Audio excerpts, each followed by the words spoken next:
Lens की क्षमता क्या होती है और लेंसों के उपयोग क्या हैं और कहां कहां पर लेंसों का उपयोग किया जाता है, और इसके साथ साथ कुछ छोटी छोटी परिभाषाएं हैं जो कि इंपॉर्टेंट हैं। उन सारे चीज़ों का डिस्कस, सारी परिभाषाओं का डिस्कस आज के इस वीडियो में करने वाले हैं। इसके पहले मैं वीडियो को शुरू करूं, मां बीड़ा वादनी से मैं यह प्रार्थना करता हूं कि आप सबको मां बीड़ा वादनी सफलता की मार्ग पर अग्रसर करे और आप अपने सफलता के मार्ग पर हमेशा कामयाब हों। तो बच्चों, आइए इन्हीं मस्त बातों के साथ आज के इस वीडियो सेशन की शुरुआत करते हैं, जिसका फर्स्ट टॉपिक है लेंस की क्षमता। तो देखिए, हमने उत्तल लेंस को भी पढ़ा है और अवतल लेंस को भी पढ़ा है।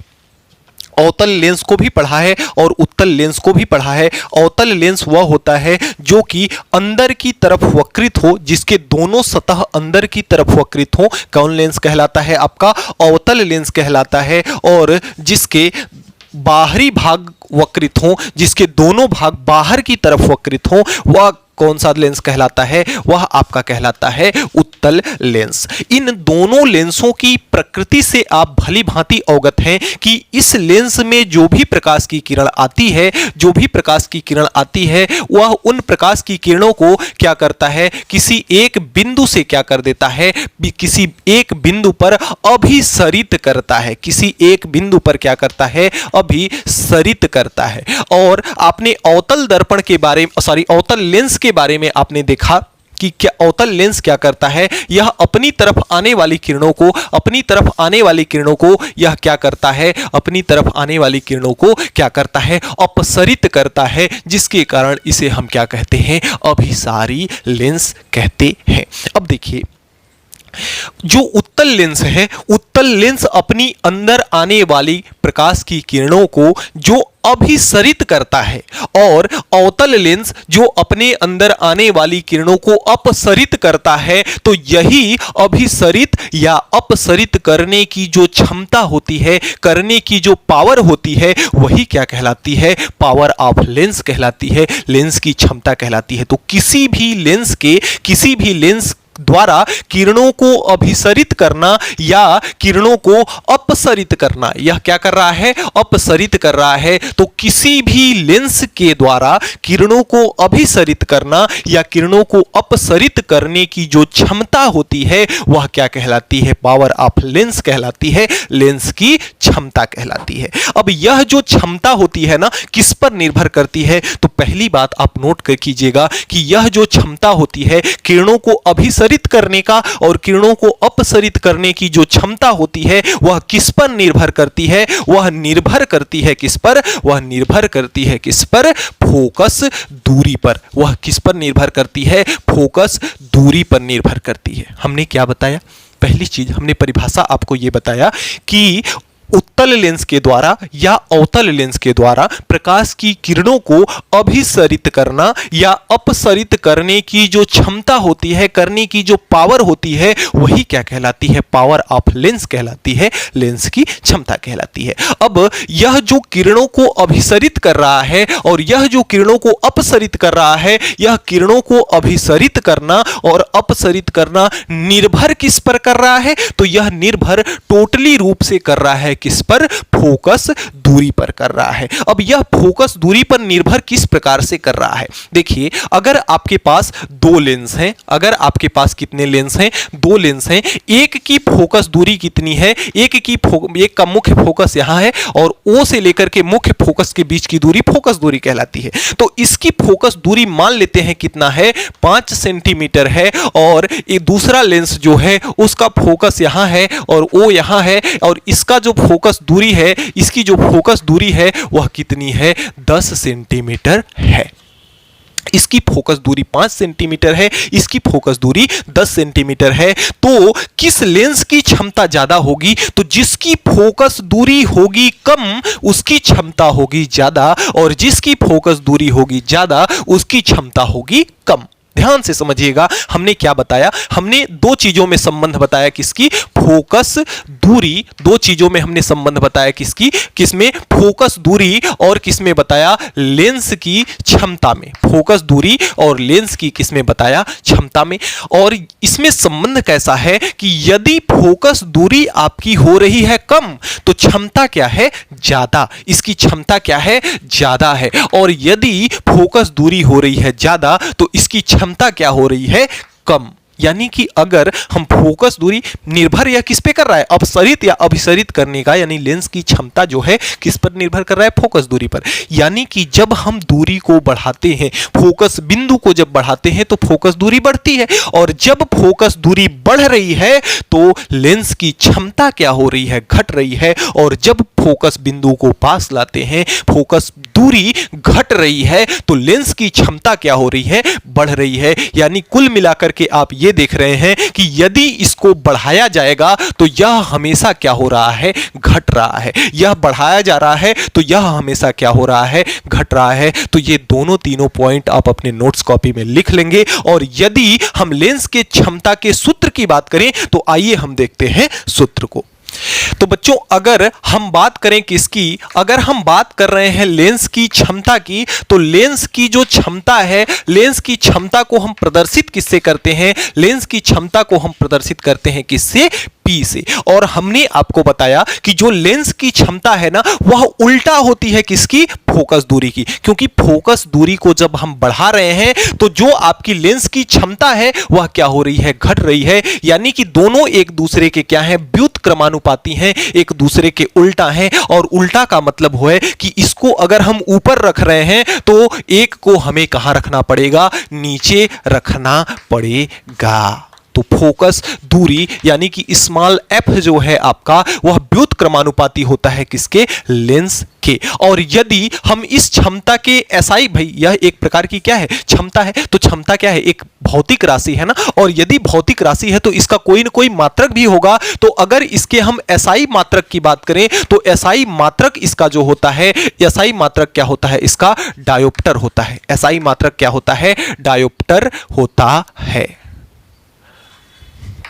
डायोप्टर होता है। जिसे हम डायोप्टर को किससे प्रदर्शित करते हैं, कैपिटल D से प्रदर्शित करते हैं। तो लेंस की क्षमता फोकस दूरी के व्युत्क्रम को कहते हैं, यानी फोकस दूरी का उल्टा क्या कहलाता है, लेंस की क्षमता कहलाता है। और यह एक भौतिक राशि है इसलिए इसका मात्रक होगा, और इसका SI मात्रक जो होता है वह क्या होता है, आपका डायोप्टर होता है। इसका SI मात्रक जो होता है आपका क्या होता है, डायोप्टर होता है। तो आप इस चीज को याद रखेंगे। और यदि हम परीक्षा में कभी कभी आ जाता है, इंपॉर्टेंट है, कहता है कि डायोप्टर को परिभाषित कीजिए। किसको परिभाषित कीजिए, डायोप्टर को परिभाषित कीजिए। तो आप जानते हैं सूत्र आपका होता है P बराबर 1/f। तो अगर यदि आप मान लें कि जो आपका f है, फोकस दूरी है, वह कितना है आपका 1 मीटर के बराबर है। यदि आपका फोकस दूरी कितना है, 1 मीटर के बराबर है, तो अगर 1 मीटर फोकस दूरी हो जाएगी तो इस f के जगह पे आपको क्या रखना पड़ जाएगा, इस f को के जगह। और यह किसमें प्रदर्शित किया जाता है, डायोप्टर में। हमने अभी बताया आपको कि इसका जो मात्रक होता है क्या होता है, डायोप्टर। तो सूत्र आपका होता है P बराबर 1/f। और इसके मात्रक भाई साथ में लिखते हैं ना, जैसे अगर आप द्रव्यमान को देख रहे हैं तो उसके साथ में रखेंगे 1 kg। तो यहां पे kg जो लिखा हुआ है क्या है, द्रव्य मात्रक है। तो मात्रक को हमेशा यूनिट के कहां रखा जाता है, साथ में रखा जाता है। मान के हमेशा कहां रखा जाता है, साथ में रखा जाता है। तो उसी प्रकार से इसका जो मात्रक है कहां क्या है, डायोप्टर। तो जैसे द्रव्यमान का मात्रक किलोग्राम होता है, तो जब कभी भी द्रव्यमान को आप प्रदर्शित करते हैं तो उसके साथ क्या लिखते हैं, kg लिखते हैं। ठीक उसी प्रकार से जो लेंस की क्षमता है वह फोकस दूरी का व्युत्क्रम है, यानी 1/f फोकस दूरी है। तो अगर हम इस क्षमता को लिखेंगे तो जिस प्रकार से इसके साथ हम किलोग्राम को लिखते हैं, ठीक उसी प्रकार से इसके साथ हमें क्या लिखना पड़ेगा, डायोप्टर लिखना पड़ेगा। अब इसके साथ अगर डायोप्टर लिख लिए और हमने यह मान लिया कि जो आपका फोकस दूरी है वह कितना है, 1 मीटर है, तो यहां से 1/, यह क्या हो जाएगा, 1, और यह किसमें हो जाएगा, डायोप्टर। 1 में 1 का भाग दिया जाएगा तो कितना आएगा, 1 डायोप्टर।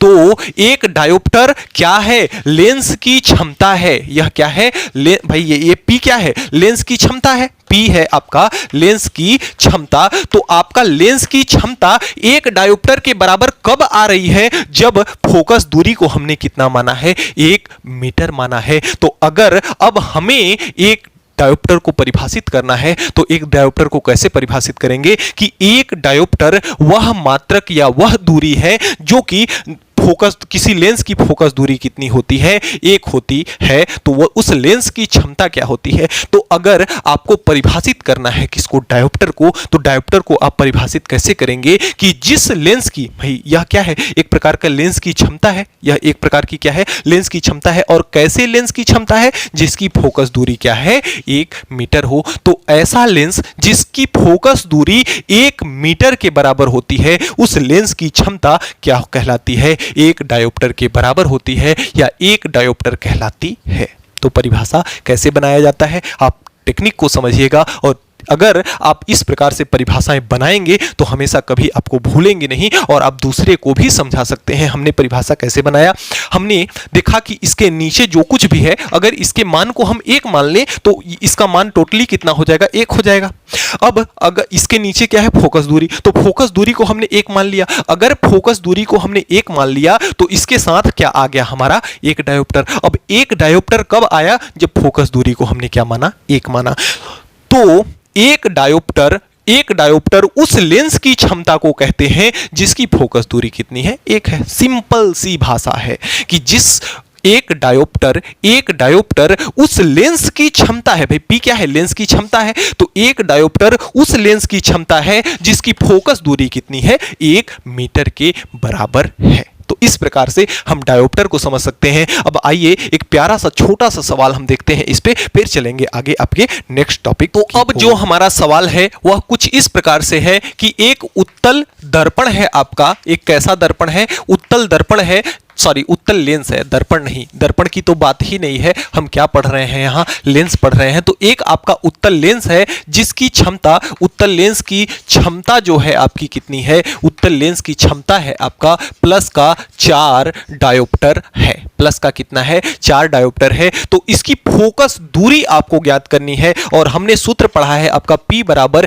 1/f। तो हमें f ज्ञात करना है, फोकस दूरी ज्ञात करनी है। तो f को जब P के पास लाएंगे तो f आपका यहां आ जाएगा, ऊपर भाग में है, बॉर्डर के इस पार आएगा, गुणा में हो जाएगा। और P गुणा से जब भाग में जाएगा तो कहां चला जाएगा? नीचे चला जाएगा। और 1/, कितना हो जाएगा? यह 4 डायोप्टर हो जाएगा। 1/, कितना हो जाएगा? 4 डायोप्टर हो जाएगा। अब देखिए यहां पर आपका कितना हो गया? 1/4 डायोप्टर हो गया। अब देखिए चूंकि यह जब 1 से 4 का जब भाग दिया जाएगा तो यह कितना आएगा? 0.25। और यह दूरी किस में आएगी? मीटर में। क्योंकि अभी आपने जब फोकस दूरी को माना था तो किस में माना था? 1 मीटर में माना था। और चूंकि इसके साथ डायोप्टर है तो डायोप्टर क्या है? एसआई मात्रक है। तो एसआई मात्रक, दूरी का एसआई मात्रक क्या होता है? मीटर होता है। तो यह किस में आ जाएगा? मीटर में। और यदि इसे मीटर से हम सेंटीमीटर में बदलें तो 1 मीटर किसके बराबर होता है? 100 सेंटीमीटर के। 1 मीटर किसके बराबर होता है? 100 सेंटीमीटर के। तो हमें कुछ नहीं करना है, आपका 0. कितना है?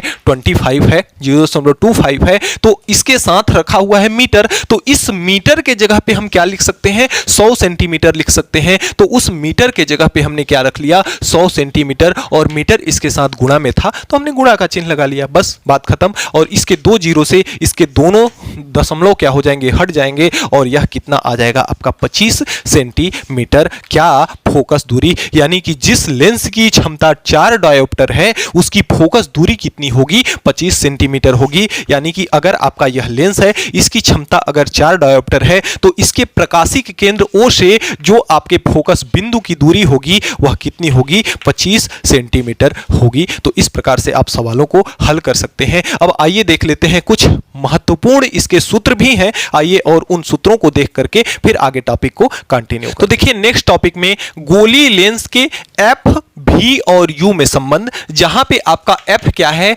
F है आपकी फोकस दूरी, यानी कि प्रकाशिक केंद्र से, यहां लेंस की बात हो रही है, दर्पण की नहीं। यहां लेंस के लिए F, V और U अलग अलग चीज है आपका। तो यहां पे F फोकस दूरी है, F क्या है? फोकस दूरी, यानी प्रकाशिक केंद्र से फोकस बिंदु की दूरी है। और अगर हम बात करें U की तो U क्या है? लेंस से वस्तु, सॉरी प्रकाशिक केंद्र से, क्या है, वस्तु की दूरी है। u फॉर क्या होता है, वस्तु की दूरी। कहां से, हमेशा दूरी ली जाती है प्रकाशिक केंद्र से। और यदि हम v को देखें तो v क्या है, प्रतिबिंब की दूरी। प्रतिबिंब की दूरी कहां से, तो जहां से भी दूरी ली जाती है, कहां से ली जाती है, प्रकाशिक केंद्र से। तो भी क्या है, आपकी प्रतिबिंब की दूरी। अब लेंस के लिए एफ, यू और भी में क्या संबंध होता है। अगर मैं दर्पण की बात करूं तो दर्पण में तो आपका होता था 1/f बराबर 1/u प्लस 1/v। यह सूत्र किसके लिए होता था, दर्पण के लिए। लेकिन इसमें थोड़ा सा लेंस के लिए अलग होता है। इसका डेरिवेशन आप अगले क्लास में जाएंगे और अगले क्लास में आप अच्छे से सीखेंगे कि क्यों और कैसे अलग होता है। तो इसका जो फार्मूला होता है वह होता है 1/v माइनस का 1/u। इसे आप नोट कर लेंगे, जब कभी भी आपको न्यूमेरिकल्स मिलेंगे उन न्यूमेरिकल में ये आपको काम देगा। जिस प्रकार से आपने दर्पण में पढ़ा था, दर्पण का आवर्धन। आवर्धन का मतलब यही होता है, आवर्धन आपको यही बताता है कि जो आपका प्रतिबिंब बन रहा है वह बिंब की तुलना में कितना बड़ा है, कितना छोटा है, यह बताने का काम कौन करता है, आवर्धन। जैसा कि आप जानते हैं इसे किससे प्रदर्शित किया जाता है, m से। और इसका फार्मूला आपका होता है वास्तविक प्रतिबिंब की ऊंचाई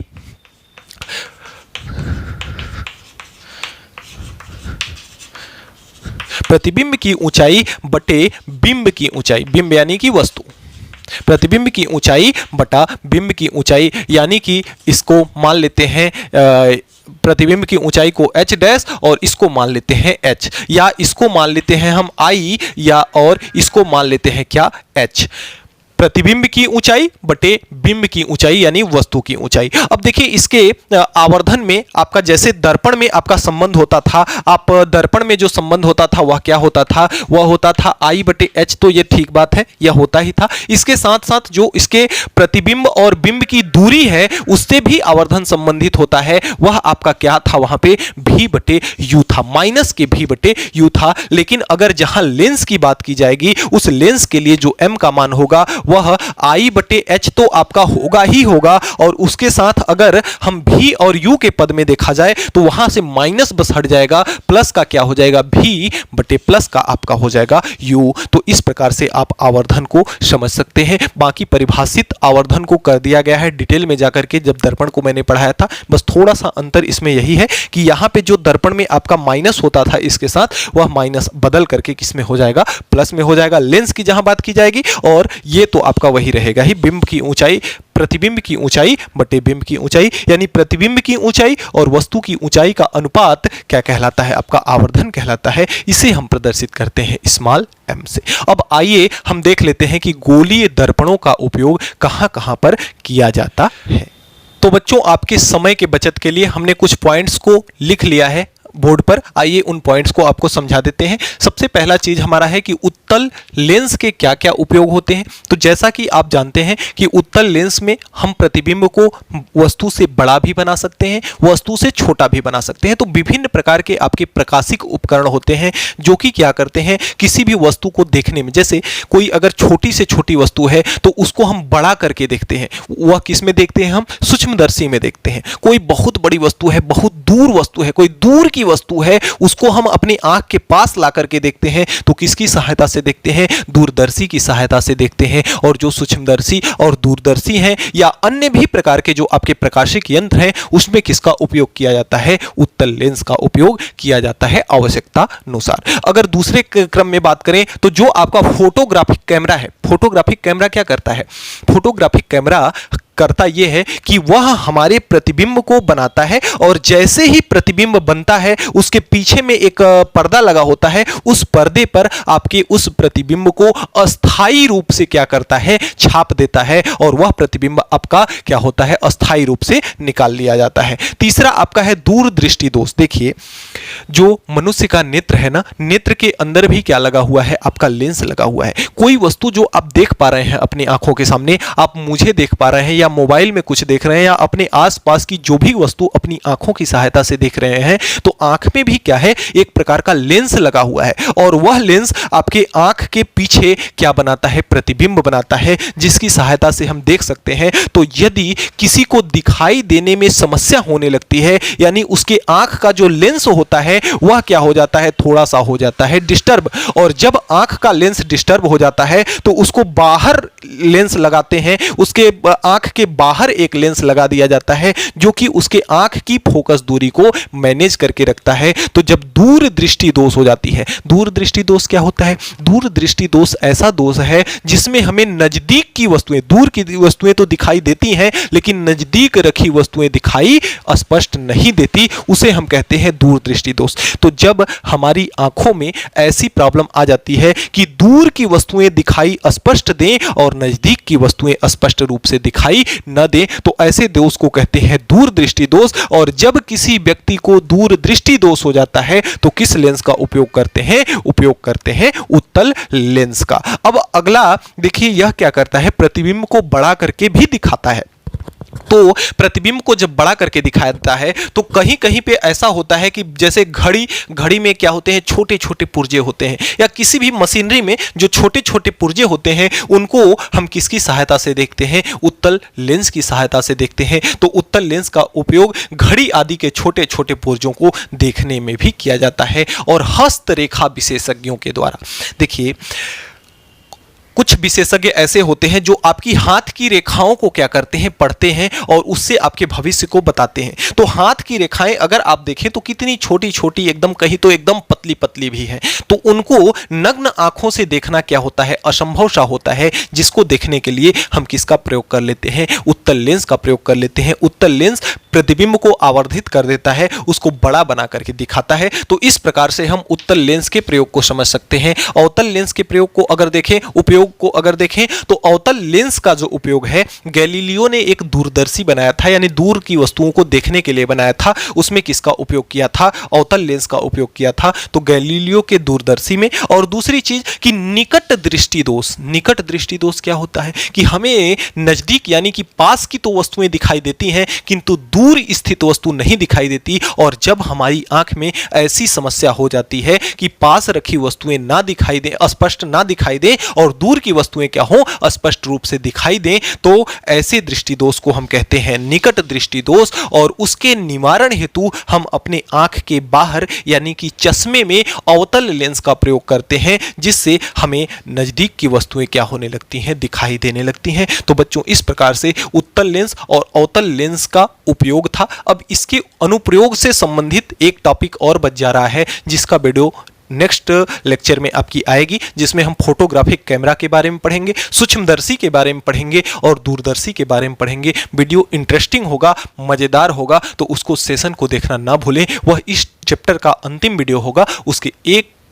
उसके बाद एक वीडियो और आएगी जिसमें आपके न्यूमेरिकल्स वगैरह, अभ्यास प्रश्न वगैरह कराए जाएंगे। तो प्यारे बच्चों, आज के इस वीडियो में इतना ही। हमें उम्मीद है कि आज हमने जो भी पढ़ा आपको अच्छे से समझ में आया होगा। फिर भी कहीं पे किसी भी प्रकार का कोई डाउट है तो आप नीचे कमेंट बॉक्स में कमेंट कर सकते हैं। दूसरी चीज़ की डिस्क्रिप्शन में आपको हमारे व्हाट्सएप ग्रुप का लिंक है, आप उस व्हाट्सएप ग्रुप को ज्वाइन कर सकते हैं। वहाँ आप अपने प्रॉब्लम से जुड़ी समस्याओं को, अपनी पढ़ाई से जुड़ी समस्याओं को आप हमारे पास शेयर कर सकते हैं। आपकी प्रॉब्लम को सॉल्व किया जाता है। तो बच्चों, मिलते हैं नेक्स्ट वीडियो में नेक्स्ट टॉपिक के साथ नेक्स्ट डे। तब तक के लिए बाय बाय।